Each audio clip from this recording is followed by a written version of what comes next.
మీ అందరితో కూడా ఆలోచన చేయమని కోరుతా ఉన్నాను. ఈ 58 నెలల కాలంలో మీ బిడ్డ చేసిన ఈ పాలన ఎలా ఉంది, చంద్రబాబు నాయుడు గారి పాలన ఎలా ఉంది అని ఆలోచన చేయమని అడుగుతా ఉన్నా.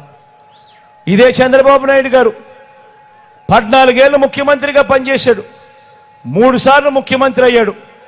మరి ఆయన పేరు చెబితే ఒక్కటంటే ఒక్క మంచి కానీ, ఒక్కటంటే ఒక్క స్కీమ్ కానీ ఎందుకు గుర్తుకు రాదు అని అడుగుతా ఉన్నా, ఆలోచన చేయమని కోరుతూ.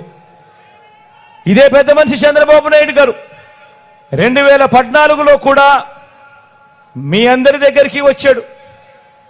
కూటమన్నాడు, జెండాలు జత కట్టాడు, ముగ్గురిని తీసుకొచ్చాడు.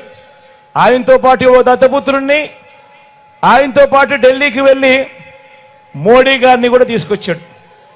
2014లో తీసుకొచ్చి ఈ మాదిరిగా గుర్తుందా? ఈ పాంఫ్లెట్ ప్రతి ఇంటికి వచ్చింది, గుర్తుందా? ఈ మాదిరిగానే పాంఫ్లెట్ ప్రతి ఇంటికి తీసుకొచ్చాడు. తీసుకొచ్చి ప్రతి ఇంటికి పంపించి చంద్రబాబు నాయుడు గారి సంతకం కూడా ఇక్కడే ఉంది. గమనించారా? చంద్రబాబు నాయుడు గారి సంతకం కూడా. ఈ ముగ్గురు ఫోటోలు ఈ మాదిరిగా కూటమిగా ఏర్పడి ముఖ్యమైన హామీలంటూ ఈ మాదిరిగా ఇదే పెద్ద మనిషి చంద్రబాబు నాయుడు గారు సంతకం పెట్టి మరి ప్రతి ఇంటికి పంపించాడు. మరి ఇందులో చెప్పిన ముఖ్యమైన హామీలలో ఇదే పెద్ద మనిషి చంద్రబాబు నాయుడు గారు ఏమన్నారో తెలుసా? రైతుల రుణమాఫీపై మొదటి సంతకం, రైతుల రుణమాఫీపై మొదటి సంతకం.